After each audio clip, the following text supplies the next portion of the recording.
Hold on, I want to tell a quick story. Please. Because I'm not my last flight, because now masks aren't a thing on the plane, but the flight before that, I fall asleep on planes. I can sleep on the plane. Good. I know, that's a it's great great. thing. Yeah. Most of the time I get a bunch of work done and then I'm like, all right, I'm going to sleep because I'm just bored. You get work done too. Oh yeah. Man, you're a hell of a flyer. And if I don't get work done and like there's no Wi-Fi, then I go through the photos on my phone and delete all the duplicates. I do that a lot. I'm like, what do I do? Yeah, I've went through every setting and I realized all this new stuff I learned about my phone. I'm like, oh, I have 20,000 photos. I'm going to delete the shit I don't need anymore. Because I think it's going to make this like big difference of like my phone will be faster. But I fell asleep on the plane. I have a mask on, whatever. I'm laying there. And my mask always just falls down like right at the tip of my nose. And I wake up and my eyes were open for 2 seconds. And the guy next to me goes, can you pull your mask over your nose? And I was like, yeah, dude, no problem. And I looked at him, I'm like, just an FYI, I'm probably going to fall back asleep. Just put it over my nose if it's bothering you. And it's like, and I know, like, we don't have to get into this, but it's like, if they had decided that the mask wasn't a thing on the plane anymore, he would have never asked me that. And it's like, this is the bullshit. Like, this is the bullshit behind it. Yeah. It's like the moment they announced, like, I dealt with this in Boston, but they had, you need your vaccine card to go into a restaurant. I'm like, whatever. Like, again, private establishment. If I don't want to go there, I don't have to go there. But if I go, like, whatever, I'll show what I need to show. And it was Friday, and they were lifting that on Saturday. And I go into a coffee shop and I order a coffee and I'm standing there. And he goes, you going to drink this here or are you going to take it to go? I'm like, yeah, I'll probably sit down and have it here. He's like, can I have your vaccine card? And I was like, you do know that this is gone tomorrow, right? He's like, I know, man, it's just the rules. I'm like, not going to argue with you. I just want to be sure that you really needed it. And he's like, I do. I'm like, okay, no problem, dude. But I have been looking around in the airport since it's still a new thing, and just how many people are wearing masks still? Yeah. It's a fair amount, too. Fair amount, but it is a small percentage. Oh, it is. But I don't think we'll ever get away from it. Because if you think about, like, there were a lot of people, not a lot of people, there was a fair amount of people, at least in Boston. Boston's super diverse. Yeah. But there was a lot of people when they were sick or they felt like they were, exposed to something, they would wear a mask before COVID. Like, especially in like the Asian community. Well, I was gonna say Boston has a big foreign population. Yeah, and that's common elsewhere. And what I think is like, and I appreciate that. Like maybe they have a cold and they don't want to spread it. That's a really nice human being. Like not anyone that's close to me or in my family would ever do that. They're like, we have my wife and I joke all the time. It's like we have family members that are like, oh, I have the stomach bug. You guys want to hang out? I'm like, how about no? How about you don't come? How about you don't go anywhere near another human being so that shit doesn't spread? It's like how does that not process in your mind? But I just don't think that we'll get away from a percentage of the population just always having it. And that's fine. Totally, it's just like a choice. Yeah, stop fucking bothering me. Right. But it's definitely the minority. It's even this soon after it stopped. It's by far the minority in every single airport, every plane I've been on. I've been on a lot of them lately. Yeah. It was so nice when I went overseas in January. I was in business class, which is game changer. And I didn't wear my mask the whole time, the whole flight, both ways. And it was like, I cannot wait for this to be a reality. And because this is it just fucking sucks. Yeah.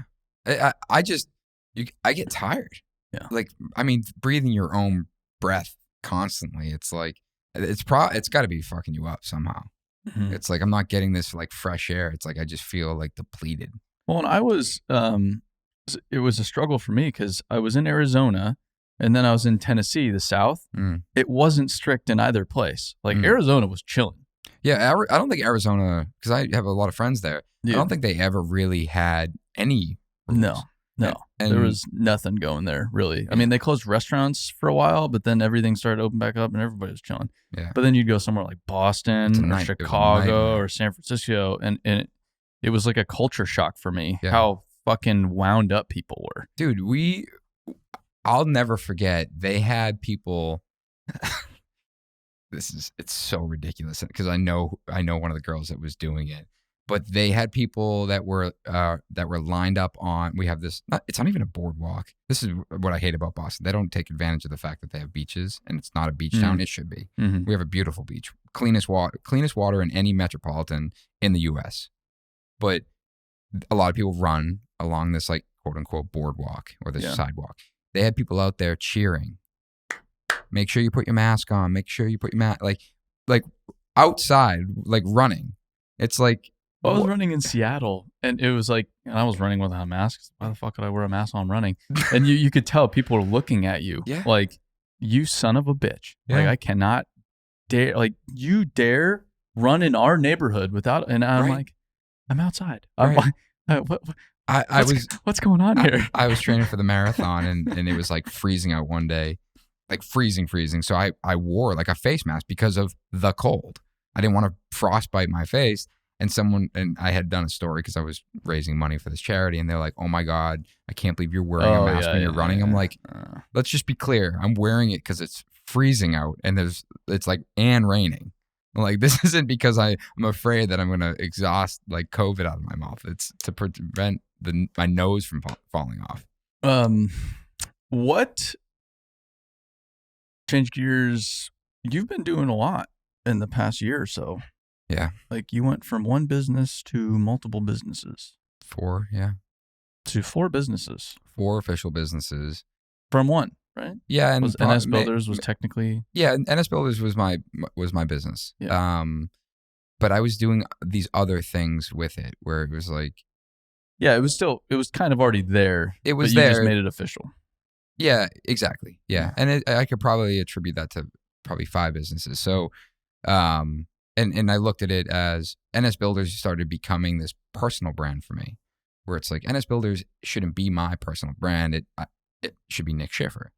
But a lot of the NS Builders, because ultimately like NS Builders is building homes, and I want to attract people that want to build homes. And it was becoming this center hub of who NS Builders was, how we run a business, how I brand, how I market, and I also build homes, where I started realizing it was just getting like totally mixed up.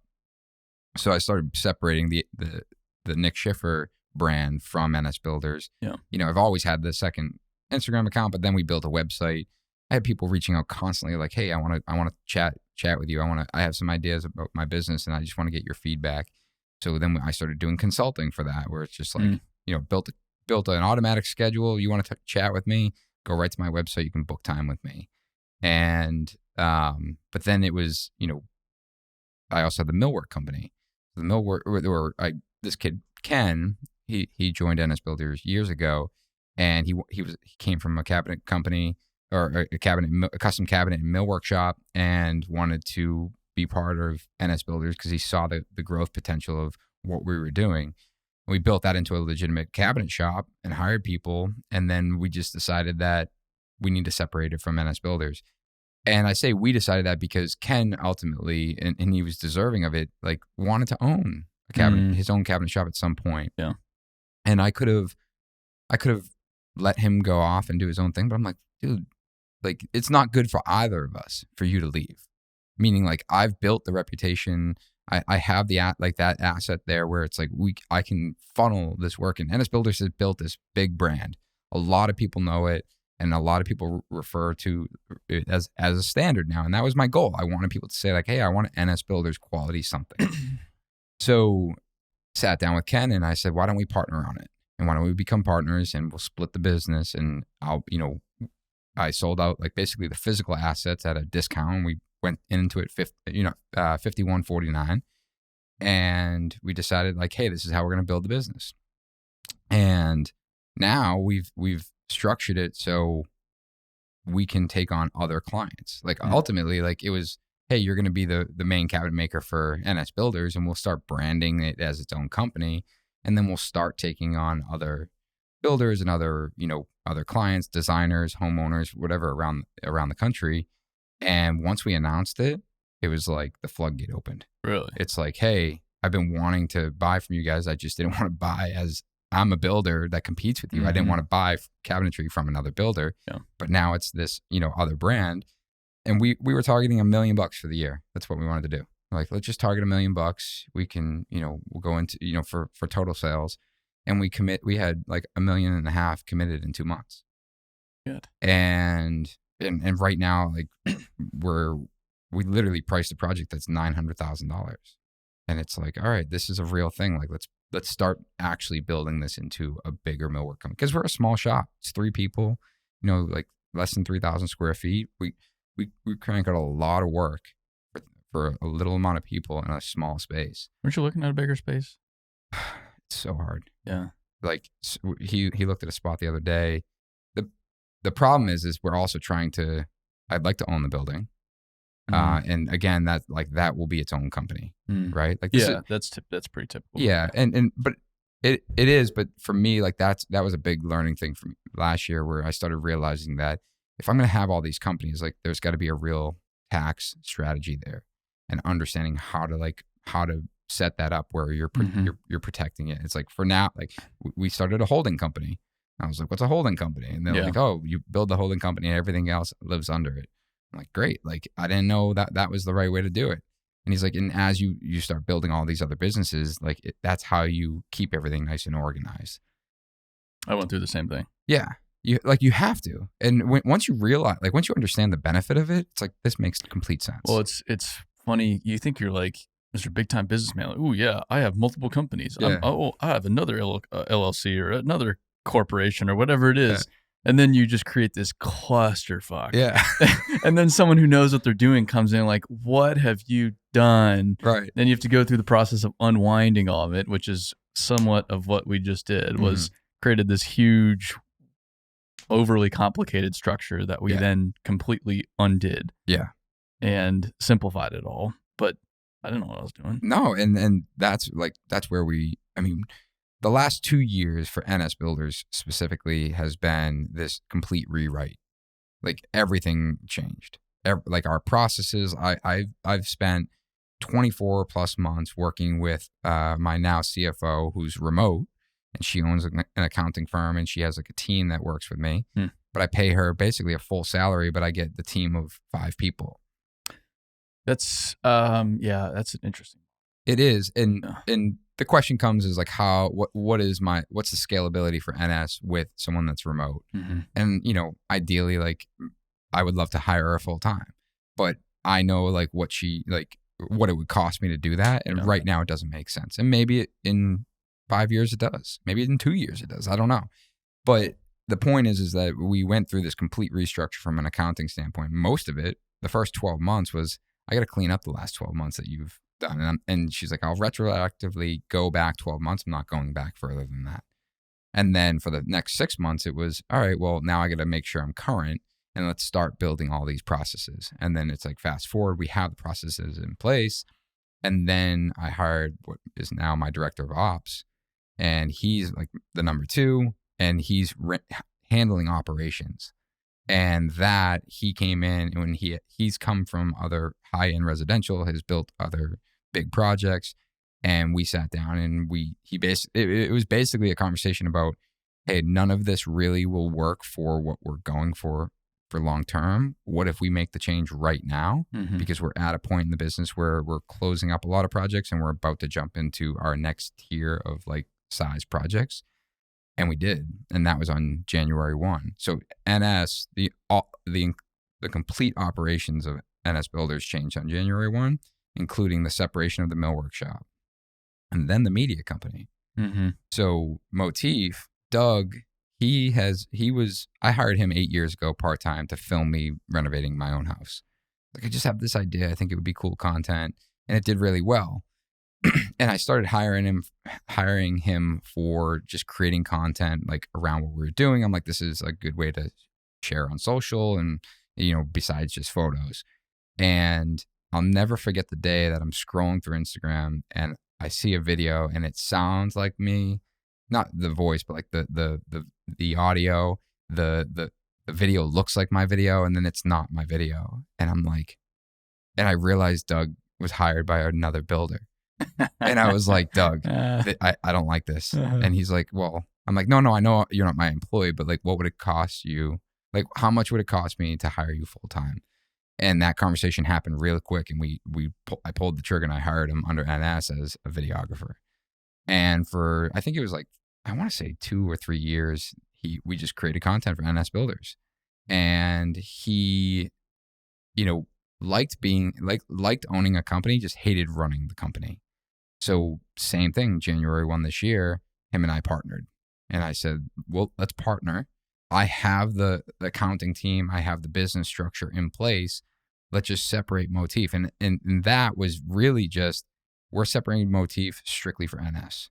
So Doug can have ownership in the company, and it will support the NS needs, but then it will support Materia's needs for the millwork and the modern craftsman, things like that, where it's like, that's the media company. It separates it from NS, and it's clean cut, but it wasn't intended that we would take clients on right away, but it was the same thing. People were like, hey, I want video. I'd love to do a site visit series where I'm filming every month, or, hey, I want to hire you guys to do 3 videos for this project we just wrapped up. So now that's, that one's slightly behind the millwork side, but now we're growing and we're committing to, we have an annual retainer with another builder already, and probably a half a dozen other people that are interested in doing something similar. So all of that, and then it's the personal brand stuff. Personal brand stuff is interesting because BuildWitt was essentially tied to me pretty directly for a long time, and we have been doing that same thing over the past 3 or 6 months, like very intentionally. Yeah, splitting the two off, and hey, this is a company over here doing this, and then you are Aaron Witt, and it's actually kind of nice because now I can say stuff that I see your story. Well, I think you got drunk in Switzerland the other day. Germany. Yeah. But it just gives you a little bit of a buffer there, because now everything I say is representative of my opinions and reflects upon my brand. Totally. It doesn't always reflect upon the business. And I know it's not clear cut like that, but it is a big distinction. It totally is. And I think that it was the same thing for me. It's like, I didn't want to be this like business coach or like consultant on business or marketing or so. I feel as though I got my head wrapped around how to work social media. And I feel like I've created a fair persona around that and been pretty successful with growing a building company and with the use of that. So people want to know about that and want me to talk about that. And I was talking about that on NS Builders stories and channel and going live on it. And it's like, what am I doing? It's like people want to see the stuff I'm building, and they want to see the homes that I'm building. Not, there's a big portion that I probably lost where it's like, dude, I don't care about how you run your business. I just want to hire you to build my house. Mm-hmm. So it was the same thing. I just was like, let's separate it. And, it's like, even to, being here in Nashville, it's like, I'm here on like business coaching, really. Like, we put together this summit series that we 30 builders showed up. That's not NS Builders. That's Nick Schiffer. And, but it's tied to NS Builders. It's like, hey, what is NS Builders doing for the industry? Well, and it gives you the credibility. Right. Yeah. Because, big picture, like NS Builders has the biggest brand behind it in everything that I'm doing. So it's like, yeah, I'm going to share on just specific to Instagram. Like, I'm going to share on Instagram because that, for me, it's Nick Schiffer of NS Builders is doing something for the entire industry, where it's like, I want people to know that we're not just a builder, but we also advocate for this industry, and we help grow this industry, and the whole rising tides raise all ships, or collaboration over competition. Like, that's how this has to be. And the people that don't understand that are the same people that aren't willing to accept innovation and growth. That's a majority of the industry right now. I have said that line, a rising tide lifts all boats, so many times. And the guys that don't agree with it are the ones that are struggling. Well, but that's the whole industry right now. The whole industry is struggling. And it's, hey, we need to start thinking like a team here. We're a team. We're getting the shit kicked out of us by the other industries that are acting like a team, right? Not by one another. You guys are thinking small. You guys are thinking the guy you bid against every day is your competitor. That's not your competitor. Aaron, not. I'm not going to say I don't struggle, because I do, but I don't think I'm struggling as hard as the majority of them. No, because you understand that concept. Correct. Yeah. And so I have a builder that's local to me that I just developed a relationship with. And now we'll be out, like we'll grab dinner, we'll chat. We'll be like, hey, did you look at that project? Oh, I looked at that project. And now it's a relationship where when we get a project, either of us, we'll text each other. Mm-hmm. Hey, you looking at that job over in Brookline? I am, yeah. And hey, are you interested in it? Yeah, I am. And I'm like, all right, me too. I'm going to put some pricing together. Let's chat before we submit. Great. And not because we want to go back to the client and be like, hey, screw you, man. Mm-hmm. Like you're getting the price is the price. But in the other way, it is because I've done it where I've priced the job and I'm $700,000 and he priced it. He's $1 million. Oh shit. What did I miss? He goes, oh, did you see the pool that they put in the basement? I'm like, fuck no. But that's the thing. It's like, oftentimes this whole 3-bid mentality is like, who's going to understand the scope the best and who can I take advantage of when they miss something? Mm-hmm. And that's not always the case. I'm very aware of that. But it's now you get this apples to apples comparison for the client. We both feel as though we're fair going into it. And the client gets to make the decision based on who they think can handle the project, in the timeline that they need or the personality that they need. Just we could be the same exact time, same exact price, but they jive with his personality more than me. That's okay. Because those are the 3 things that you need to make the decision based on: price, schedule, and who you're working with.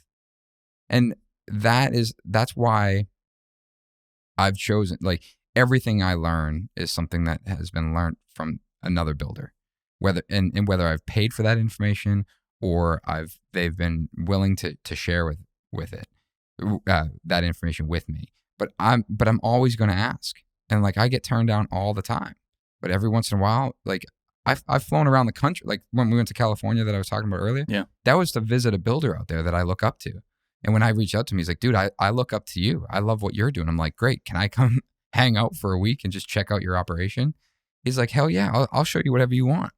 And it's like, but I opened the door too. He's like, but I'm struggling with this. I'm like, great, I can help you with that. Or I can walk you through how I'm doing it. And it's just this relationship building where it's like, we have to work together. Like this is too hard of an industry, construction in general, regardless of building or dirt. It's too hard of an industry to do this alone. And there's so many owner operators and there's so many people that get into their own business because they want to make more money or whatever the case is, but they start from scratch. Mm-hmm. It's like, I'm ignoring the playbook. I'm starting from scratch and I'm going to build it up. And then they struggle. Like, I can't figure out the accounting. It's like, there's 100 other companies that have already figured out the accountant. And it's the same thing. Exact same thing. Yes. And they all struggle. And it's like, they work through it and it's like everyone builds their own spreadsheet. Mm-hmm. It's like, what if there was just the spreadsheet that worked? And that's exactly what we're building our business to accomplish. Connect the industry, provide information, educate people, inspire the next generation. That's exactly what we're doing. And that's where like Nick Schiffer goes back to the Modern Craftsman. The Modern Craftsman was this, podcast that we started where it was simply about commiserating together, where it's like, and I still feel this way, but the conversations are had where, selfishly I do it because I want to talk to people in the industry and like learn from their mistakes, but I want to do it with a microphone in front of me and then put it out so millions of people can listen to it. Mm-hmm. And at the end of the day, everyone feels like they're struggling with one particular thing in their business and they're the only one struggling, especially in today's world with media. Like, I can look at you and be like, man, he's got it all figured out. Just balling out, man. Yeah, balling, like getting private jets and business class. You know how to do it. Getting drunk in Germany. All these things. But I know you struggle and you can look at me and be like, man, Nick's got it figured out. Like, but I struggle. And no one talks out loud about it. So this podcast was started like, hey, we got to start talking about the things that we struggle with. Mental health is huge in this industry, where it's like, it's almost frowned upon to talk about. It's like, no, dude, it's just hard. It's like, what impacts just man up. Like, don't be soft. And it's like, but it's so much more important than we lead everyone to believe it is. Where it's like, it just, there's so many things like client relationships and like the stress around holidays and like the pressure to get things done, and it's just the pressure to do it at a cheaper cost. Like there's all these pressures. But when people feel as though they're alone, they don't know how to get out of that. And oftentimes they bottle it up and they look around at who else is in this industry and they don't ask because he's already got it figured out. And I don't, or they're embarrassed. And that's a real thing where it's like, I'm embarrassed that I don't have this figured out, or I don't know what to do in this situation. So I'm not going to ask the question. Sure. So that's where that podcast came in. It's like, let's talk about this stuff. And I try to be a good host in the sense that like when there is something that's there that like someone struggles with, or like, overcame something, I'm like, we got to talk about that. Like, I know you just kind of breezed over the fact that like at one point you almost bankrupted the company. Yeah. But it's like, yeah, and then my wife died. And then so this happened. I'm like, whoa, yeah. Hey, what? It's like, what was that like? Hold on. Yeah. Like how did that impact? Did you want to give it all up? Yeah. Were you done with the business? Did you like how did you work through it? What were the things that allowed you to remember to be strong? And by doing that and having these conversations, it was like immediately, it was just one after the other. People were reaching out. Like I thought I was the only one that struggled with that until I heard you talk about it on the podcast. And there's this overwhelming amount of pressure of like, we got to keep doing this. Yeah. And for us, that's where it's like, we want to expand and be an advocate for the business. And this is where like the brand becomes, intertwined, where it's like Nick Schiffer, the Modern Craftsman, NS Builders, Motif, Material. It's like all of these entities, yes, they are very different businesses, but the ethos and what they stand for in the industry as a whole, all are centered around collaboration. Yeah. I'm sure you've maybe heard this too. One of the criticisms lately is you guys just do too much. And I'm like, yeah, we do a lot. For BuildWitt? Yeah. It's like, you guys just aren't very focused. I'm like, I mean, yes, at face value, it looks like that. Like if I just looked at your business, I'm like, what the fuck is this guy doing? He's a home builder and he's over here having an event in Nashville and he has a meet. Like what the fuck? Yeah, it's like, oh, how are you stepping away from building homes for 4 days and selling? Like we sold crazy ticket prices. Well, but it's like it all makes sense because it's an ecosystem and there is a bigger play there, and it is all very focused still on the core competency, and that is building and creating homes that people love to live in, and that's what we're doing as well. Actually, yeah, sure, our business has changed and evolved along the past 4 years, especially the past year, but our mission's never changed. It's to make the dirt world a better place. Right. And we've never stopped serving the dirt world. We don't anticipate stop serving it. And we're just learning how to serve it better and better and better. And that could work out for our business relationship, or maybe we start to grow apart, and that's okay. Right. But this is where we need to go. And it doesn't look like it makes sense on the outside, but it is somewhat calculated. I think that people are also afraid to change or adapt when it's like, when something just like starts pulling you in a direction, like why are you preventing that from happening? Maybe this is the direction that you should be. But I would, going back to what you just said, it's like everything is centered around, like the goal is still there. For us, the goal is to build really great homes. Mm-hmm. And, the podcast and doing these events and all that, like, what does that have to do with anything? It's like, I'll tell you exactly what it has to do with anything. I said in the beginning of this podcast that I want to build the most iconic homes around the entire world. How do I build homes around the entire world if I don't know people around the entire world? What, some guy in Egypt's just going to call me like, hey, will you fly here and build me a house? Mm-hmm. It's like, probably not. Or maybe he does, and it's like, now I need a network there. It's like, oh, I actually held an event, and the guy flew in from Egypt, and I met him, and he's a crazy builder, and I can reach out to him.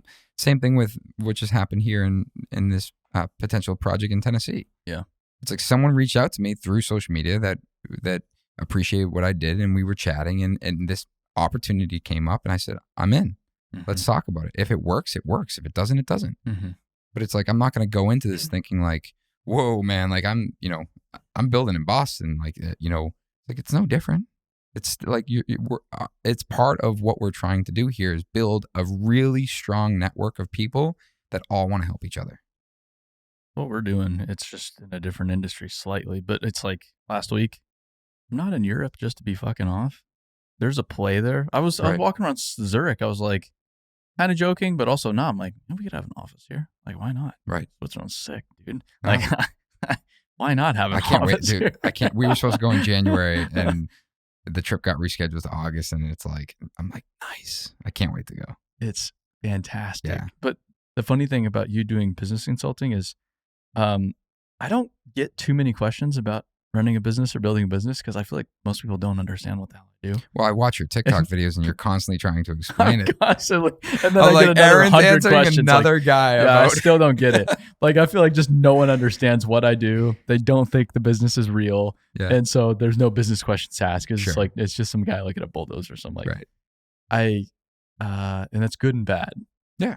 It's like, I wish I could talk to more people about it, but also I'm kind of fine just doing my thing. Right. And the whole consulting thing was interesting to me, where it's like, for a while I was like, I can't consult on business. I'm trying to figure it out myself.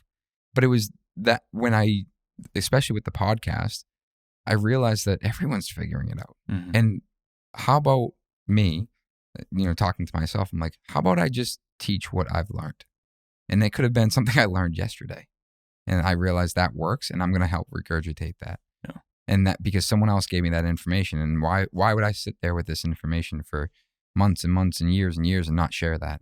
It was given to me, give it to someone else. And I do that in the form of this and podcast and video. And it's like, we film 3 times a week, and I'm sharing everything we're doing with building all of our projects. And there's times where I talk about something, hey, this is the technical way we did it, and I post it, and someone's like, that's wrong. And I'm like, you're right. Here's a correction video. Mm-hmm.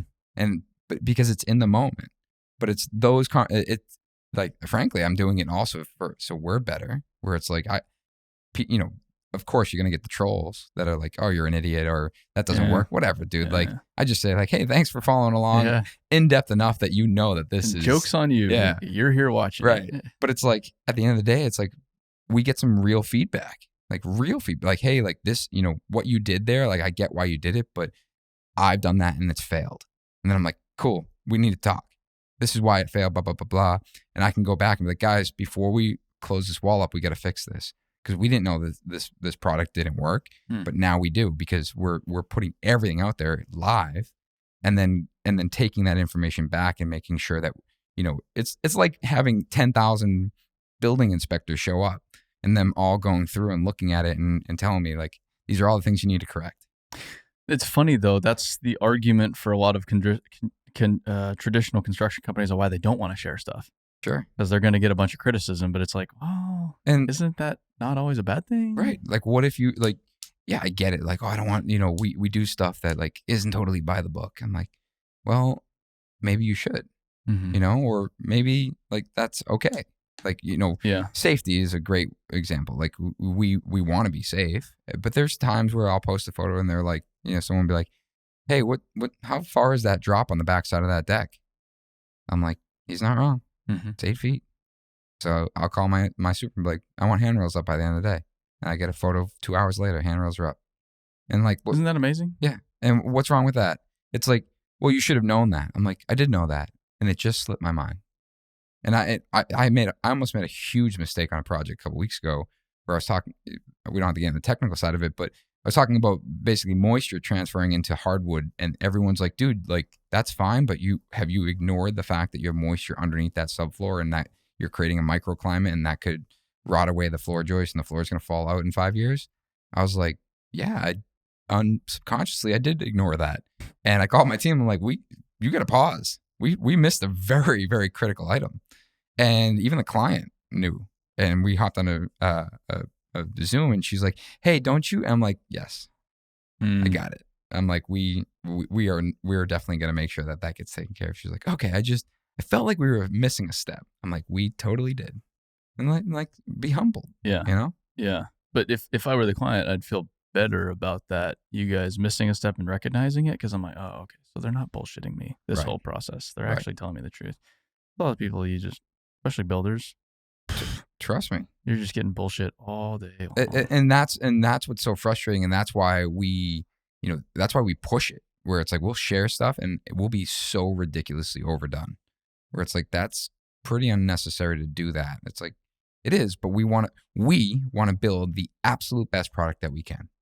The one that comes to mind was that broken piece of glass in that super bougie apartment right in downtown Boston. Oh my God. Yeah. Yeah. It was that shattered I piece of glass. was like, what are you talking about? I've kind of toned that one out of my mind, but go ahead. well, you explaining it all and explaining why you think it happened and how you had to replace it and all that. It's like, this is pretty interesting. And it was like a year later.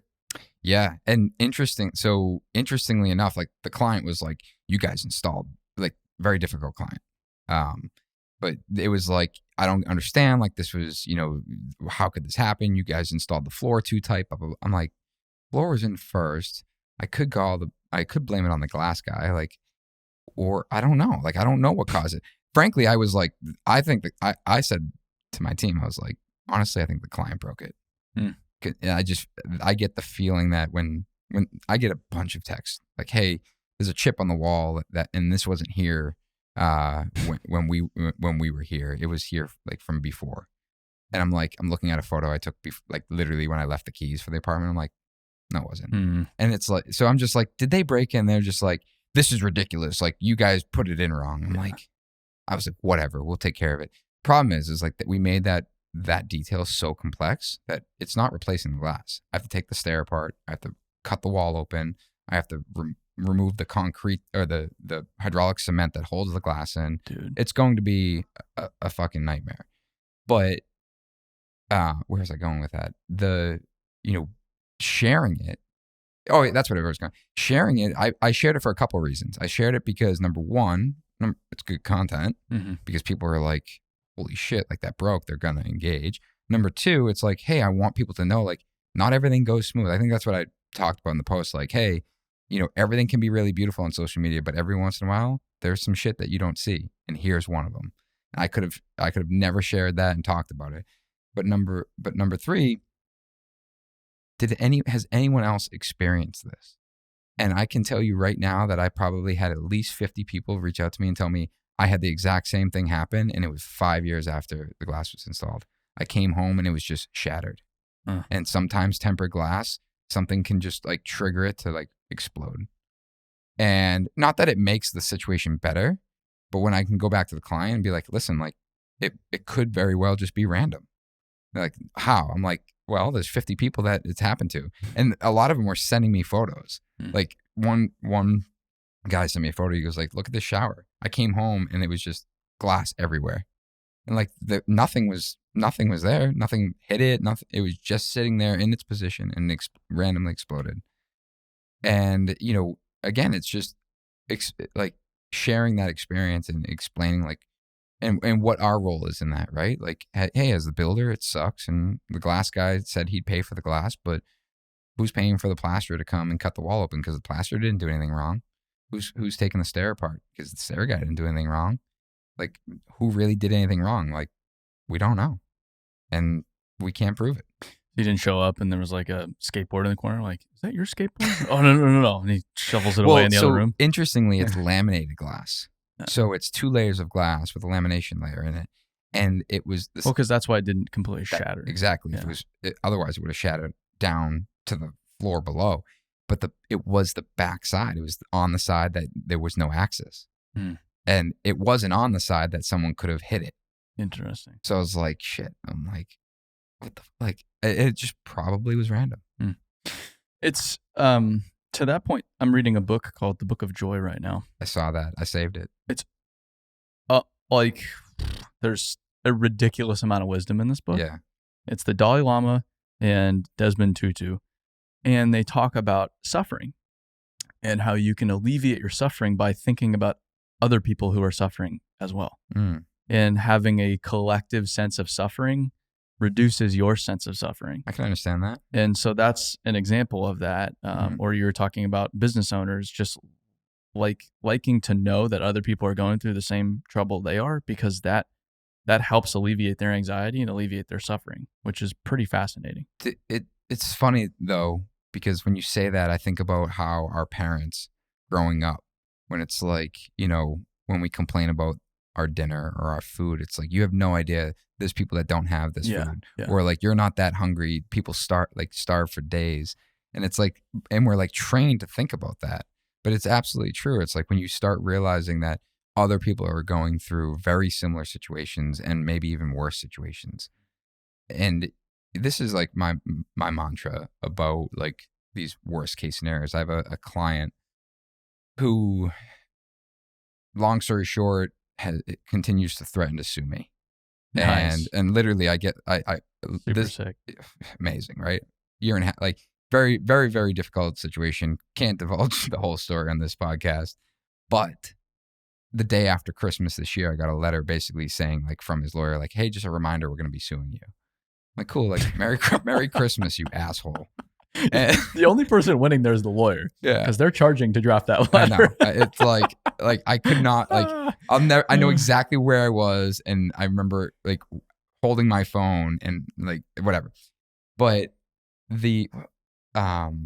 so worst case scenario, like, I was talking to people and they're like, you know, what if he does sue you?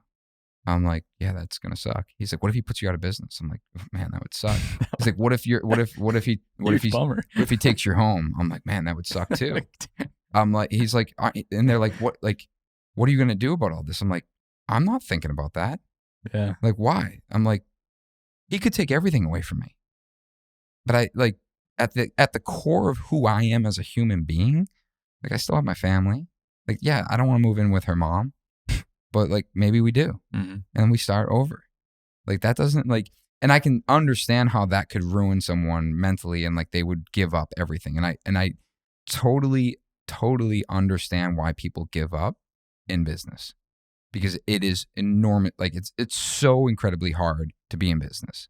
There's so many things working against you, and until you own a business and experience those things, it's hard to understand. Yeah. But looking at worst case scenario, I'm like, I can't sit here and try to believe that worst case scenario is going to happen. And because it's the same thing as best case scenario, where for me, where it's like, what best case scenario, he trips, falls, hits his head and realizes, you know what, I don't want to be an asshole anymore, and calls me and says, I'm going to give you that money I owe you. I'm so sorry for ever bashing you on LinkedIn and et cetera, et cetera. Like that's best case scenario, right? Realistically, it's probably just going to end up somewhere in the middle. And it's like, I'm not going to go into all these situations, and especially in business, thinking about what's the worst thing that can happen. And because I know that there's like, there always could be a worst case scenario, and there's always something that is worse. And at the end of the day, like I think about, you know, in that situation, like what could he sue me for? It's like, but I know someone else is like going through this as well. And it's like, and going through it at a much higher scale. Well, specifically to that point, it's in business, you're just going to get into legal trouble. So I view it as like exercising every day. You exercise every day, so you're healthy. So when germs come your way, when that friend that is sick shows up at your house, you're not screwed because you're healthy. You're fine. You can deal with that. That's the same thing with the business. That's why I invest a lot in legal and accounting and insurance and all of that. Because something bad will happen, just a matter of time. When it does, great. We've built up that tolerance, that immune system to handle it before it happens, so that we're going to be okay. And I think that that's something that a lot of people, when they get into business, skip. Including myself. Yeah. And I think about that particular client. I remember getting an email basically saying like, hey, I want every time clock for every person that ever worked in this job with a description of what they were doing. And I want every receipt and invoice that's tied to this job. And he said it in a way, he's like, because I know you don't have it. And I was like, 5 minutes. I sent him a report with every attachment. I'm like, no, because I invested in the time to make sure my accounting was clean. If he had asked me 10 months before that, I would have been like, how much money you want back, dude? I'll give it all. $1 million bucks. Yeah. I'll go get a loan tomorrow. Well, there's a saying, it's you go to war with the army you have, not the one you wish you had. Right. And it's the truth. And it's the same thing with law. Like when we rebuilt our entire structure, you know, we spent, you know, close to $25,000 in the course of like 2 or 3 months rewriting every contract we have for everything with our clients, with our subcontractors, to make sure that we were going into these projects, you know, covered. And when he looked at our original contract, he's like, dude, he's like, you have nothing. Yeah. He's like, we gotta protect this stuff. And think about the fact that we film every project. And he's like, there's exposure there. You need to know, like, so in our contract now, I have talent releases for all of our subs. Mm. So our sub, we go in, it's like We're not the best about neither are we. And it's like, and ultimately, you know, it's just a CYA, right? But what came up is, you know, oddly, concrete guys hate the fucking camera. Like literally every time we show up when they're placing concrete, they're like, no, absolutely not. Yeah. And I mean, this last guy was actually great. He thought it was awesome. He actually had people reach out and was like, hey, I saw you on camera. He's like, oh, that's so cool. But before that, like we had one guy come up to us and he's like, listen, I don't want to be on camera and I don't want photos of me. I don't have the greatest history. I was like, okay. I'm like, so Doug, he dumps photos and videos out every month into the Dropbox. And I was going through and that guy was in there and he had put emojis over his face. So like a bunch of photos just have this like smiley face emoji. And I'm like, dude, he's like, I don't know what he did. I don't know if he killed someone. I don't know if like, but he just was like so adamant that he was not filmed or a photo taken. And I'm like, whatever, dude. Like, so we just add it now because what it came down to is like their boss just didn't tell him that we were filming. So now it's like, hey, you know, I'm signing saying that I understand that we're going to film. And when you say you're not the best, like same for us, like we still need everyone's individual. So we're trying to build this like QR code that when you show up on the job, you basically scan it and sign off. Like, that's hey, pretty slick. Yeah, like, hey, I know a camera might be here and I'm okay with that. Yeah. And we can cater that to be like, and also like, here's the safety, you know, here's the safety guidelines for the job. Like I've read and accepted these. Like, just make it super easy. Like you show up on the job, scan the QR code. And totally unrelated. 5 years ago, I used to have QR codes on all my trucks. And everyone's like, that's the stupidest thing. I'm like, I'm telling you, they're coming back. Dude, COVID made them come I know back. they did. They were nothing. Listen, I did not create COVID for the sake of this bet. You and Bill Gates? Yeah. But I was like, I know this, like, this is a real thing. And they're like, it's so stupid. Like, and I'm like, all right. No, I had that exact same thought. I'm like, QR codes are, and I still think they're stupid. I'm like, can you just give me a goddamn menu? Like I knew you were going to say the menu thing because that's the worst. How many very educated scientists and researchers have to say this does not transmit via touching shit? Do we have laminated piece at the diner? Come on, I just want a menu. Yeah. Like, is that so difficult? And I know I knew you were going to go for the menu thing because I'm right there with you, and it's also super annoying because I hate being on my phone when I'm at dinner. Sometimes I'll leave my phone. Right. And then I show up and it's like, oh, sorry, just a QR code. Hey, can you pass me the phone that your hands are all over so I can read it? It's so dumb. But like, you know, my wife is, you know, she's with the kids all day. So like when we go out to dinner, I always give her shit. I'm like, put your phone down. She's like, no. I'm like, their only phone time. Yeah. I'm like, all right, I'm only asking once. But I'm like, I just want to know how your day is. She goes, yeah, it was good. Yeah. Okay, back to it. Yeah. But now I can't say anything. She's like, I'm reading the menu. I'm like, you already ordered. I'm looking to see what's for dessert. Yeah. It's I don't know. The legal stuff too. People skip out on it because it's just really expensive. It is expensive. Like talk about planning ahead. I'm going through estate planning right now. Highly recommend. Yes, it's smart. Yeah. So we have someone that would do it for us. It's like, yeah, we'll do it soon. Yeah, exactly. You just, I don't know. But estate planning, trust, all of that. Yeah. So if I die tomorrow, business is set. Yeah. Like, no problems. I have a comment on that. Like, this is going back to, you know, how can you, this worst case scenario side of like, what happens if they sue you, whatever, like, or what happens if you build a job out of state and it goes awry? Like, the other side of me, like, I'm not sitting here thinking worst case, but to contradict that, I also think about like, well, what if I don't live to tomorrow? And I hate mentioning that, like, especially like, what if I don't make it home to my family tonight or tomorrow night? Where like, I don't even want to fucking say that out loud because that can be frightening and debilitate people. But that's the reason I take that risk, where it's like think about the worst case that can happen. It puts me out of business. Someone puts a billboard up saying Ennis Builders is a fraud. Like, it ruins me and I move in with her mom and like I have no money. It's like, all right, that's not that bad in the grand scheme of things, knowing that I also might not live another 5 years, 10 years, whatever, where it's like, let me take the risk and see what happens. Mm-hmm. And at the end of the day, like it's not built for everyone. Like not everyone should just go out and take risk and take risk and take risk. But I think that if you are like, you should really do what you want to do and go for what you want to go for.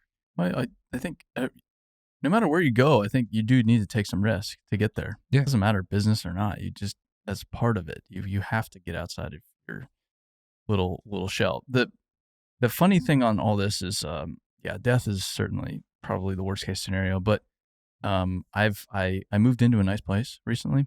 You'd actually very much appreciate it because you gave me the tour on the stories. I saw it. Well, I moved into it because it's like the first place where I'm just very particular, and it's first place where they actually paid attention how they built it. Yeah, it looks good because there's just so much shit nowadays. And it's just garbage cabinetry and garbage this, garbage. So got into this new place, but I've had a little bit of anxiety about it because it's like I don't really want to get used to like living good.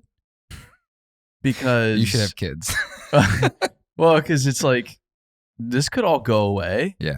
And I just don't want to get used to it. Yeah. And it's totally irrational, and I'm still lowest paid person on the executive team. But it's definitely been some anxiety that has been pretty recent. It's like I should not get used to this because it could all go away tomorrow, and that should be just okay. Yeah, I don't know if.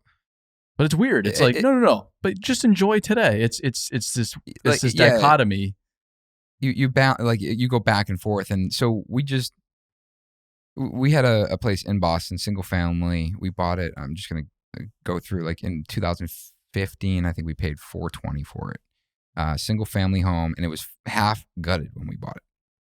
So when we were looking for homes, I was like $250 to $350 max. And our friend who was helping us buy it was like, you have to buy this thing. I'm like, dude, this is at the top of my, like, I don't even know if I can afford this thing. And he's like, I'm telling you, just buy it. We ended up buying it. I took out another 100 on top of that to renovate it. And probably over the course of a couple of years, I probably spent $250,000. So what, 660?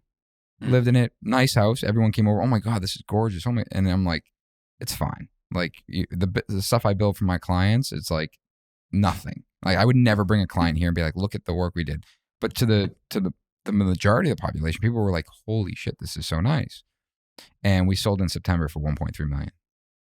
And we turned around and we only sold it because this brownstone in Boston, up the street, closer to the kids' school, we could walk, closer to restaurants, went on the market.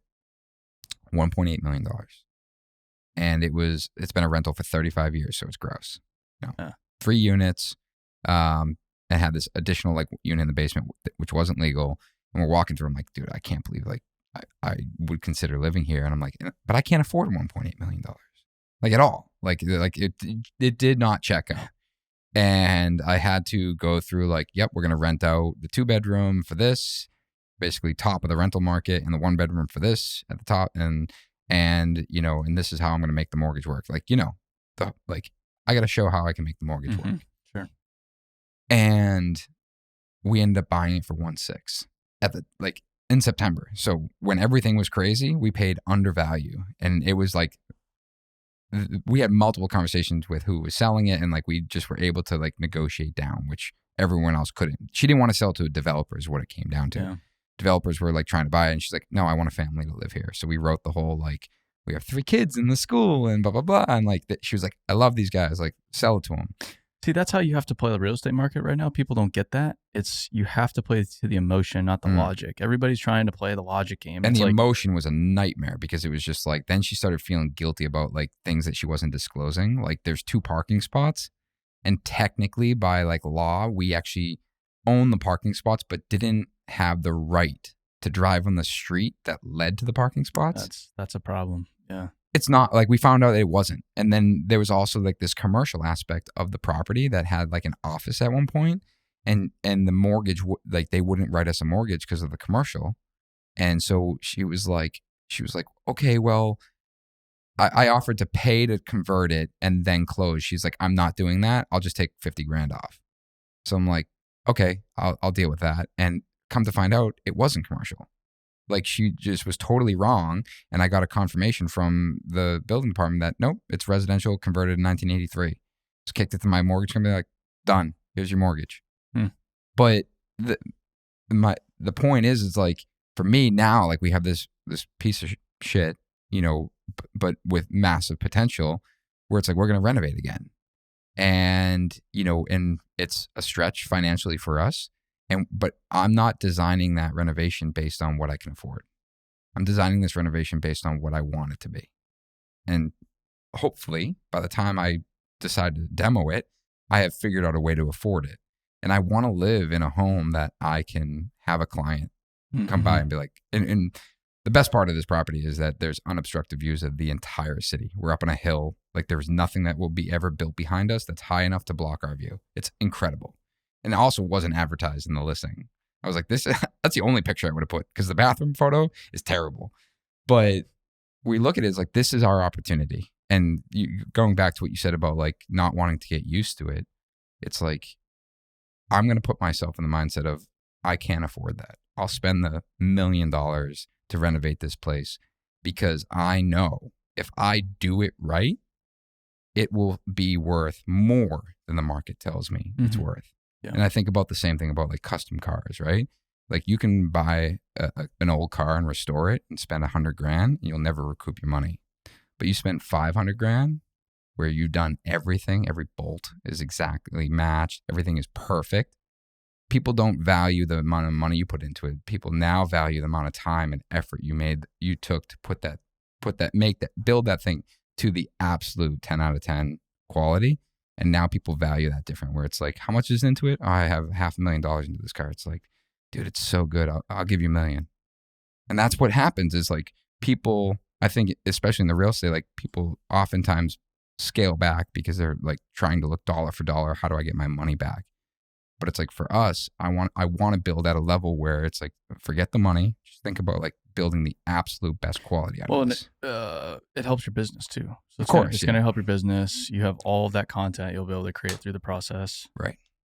I mean, that's where like a huge winner. Yeah, we can sit there and like, how do you build other revenue out of like this project? Totally. Where it's like, I can probably work brand deals and like get a lot of it paid for, things like that. Also, some of the best business decisions don't pencil out. They just don't financially make sense. Like right. The example that comes to mind first was Arthur Blank, so co-founder of the Home Depot. He was building the new Falcon Stadium in Atlanta, which is one of the most beautiful stadiums in the world. And they were going to go for like the 21-inch seat. And he sat down and he's like, this is ridiculous. What's the bigger one? 23 inches. But we can't, like, the cost is like, it's like $16 million more to add 2 inches to every seat in the stadium. And he's like, I don't care what it costs. We need to add this. We need to add the extra 2 inches. And he said, sometimes just doing the right thing, making the right decision for the business doesn't actually make financial sense, but it all catches up at the end of the day. Right. Because imagine if you're in that 21-inch seat and everyone that goes to that game is like, stadium sucks. Yeah. It's like my ass gets stuck every time I stand up. That's it. Well, but then he said the funny thing is most people don't even sit during the games. So good thing we spent the money. But you know what? Then you get extra elbow room. Yeah. Because like you're only fitting like you're losing a seat every row or something like that.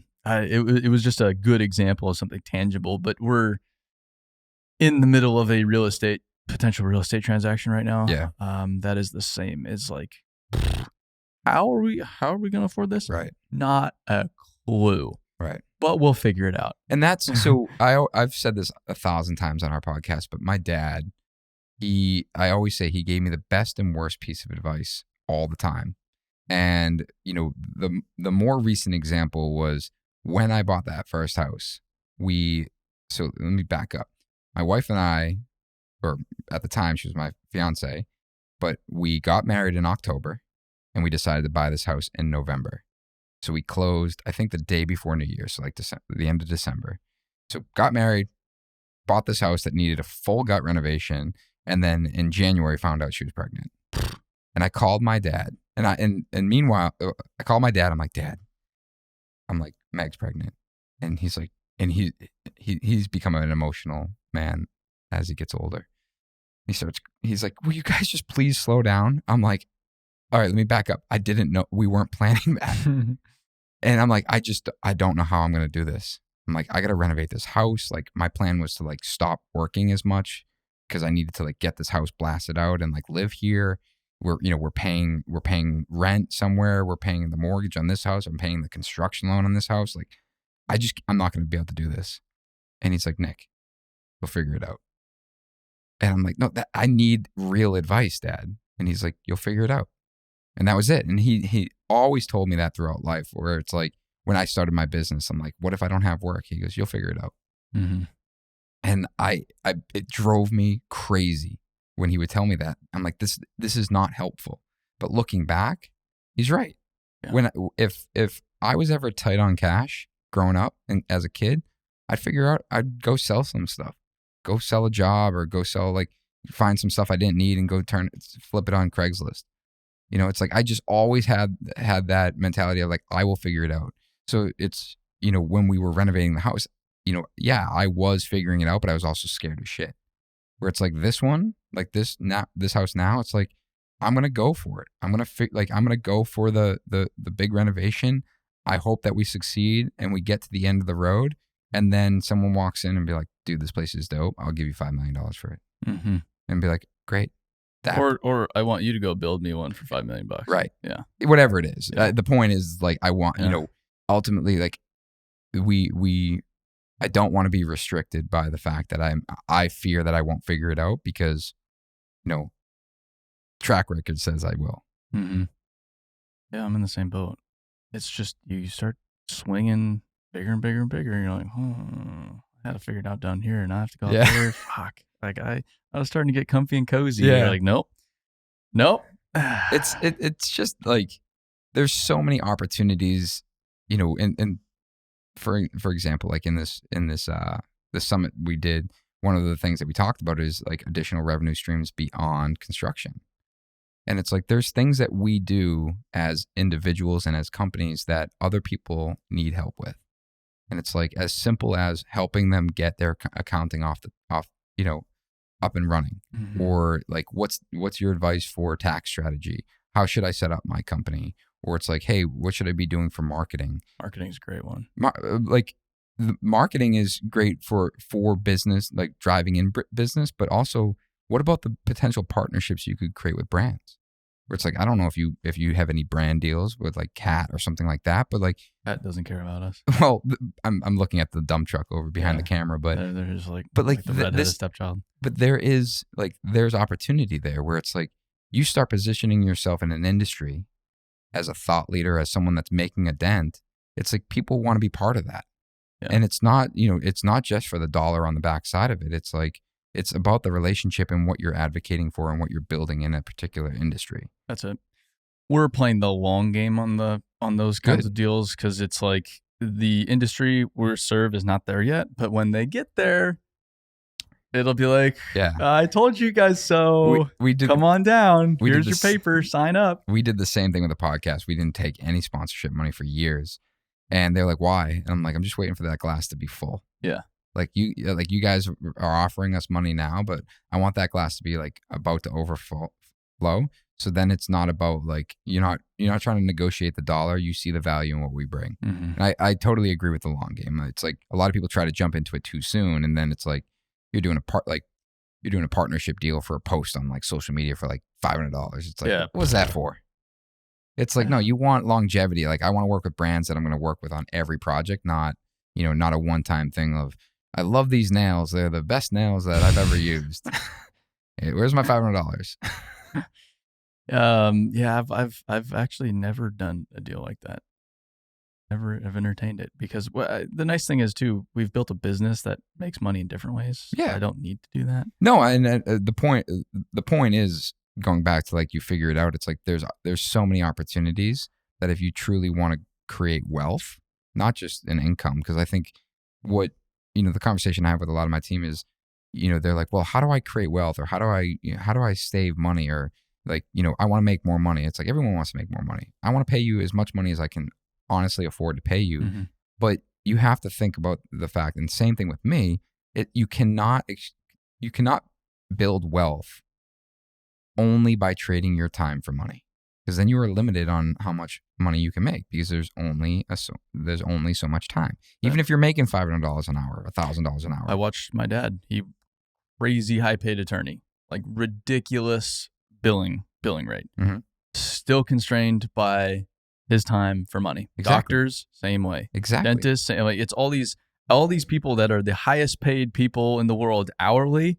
They're still shackled by the their time that they invest in it. It's a total constraint. And it's like, all right, so what do I have to do? It's like you have to invest in crypto or in stocks. It's sure. Yeah. If that's what you want to do. For me, what do I invest in? I invest in every extra quote unquote extra dollar I make goes into investing in myself. I go and learn a new skill. I go to attend a seminar. I go network. I spend money on media. I spend an enormous amount of money filming what I do.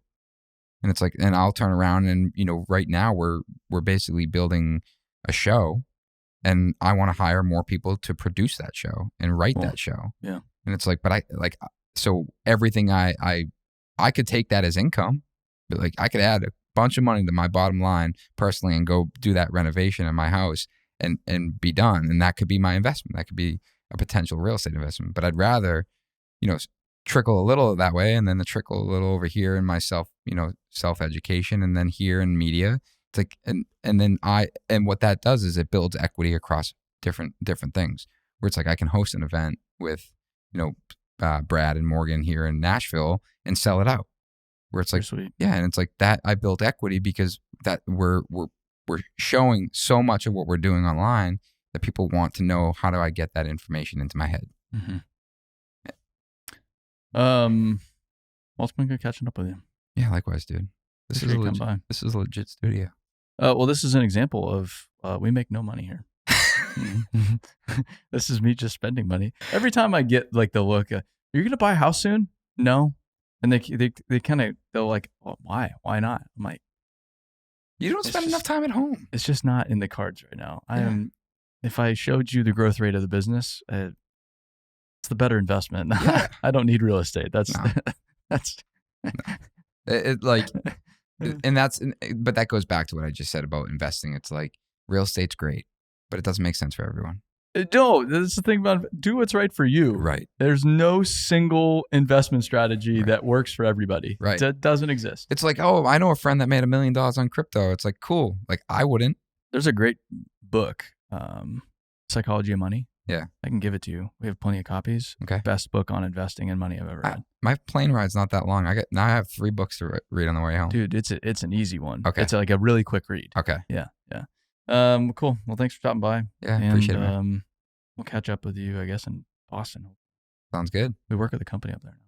You do? Hmm? Can you say who? Jaravan Agro. They're technically out of Providence, but no, I know them. Yeah. Oh, that was a big school. Yes, dude. Yeah. By the way, you got to do more demo videos. My kids are like, more demo. They love your demo videos. We have plenty of demo coming from Switzerland. Yeah. Like anytime, like they watch. I know we're wrapping up, but they watch stupid kid shows. I'm like, nope, putting BuildWitt on. That's what I like to hear. And even my daughter, like I have Marley Reed and Indy, but Marley Reed, my 5 and 3-year-old, they're like, put the demo on, and he's like, Bobcat. That's all we saw last week. Yeah, he's like, look at the sparks. And then it's like over in 7 minutes. I'm like, I got to tell him to make longer. We're working on it. Yeah. Cool. Well, thanks for coming by. Yeah, appreciate it.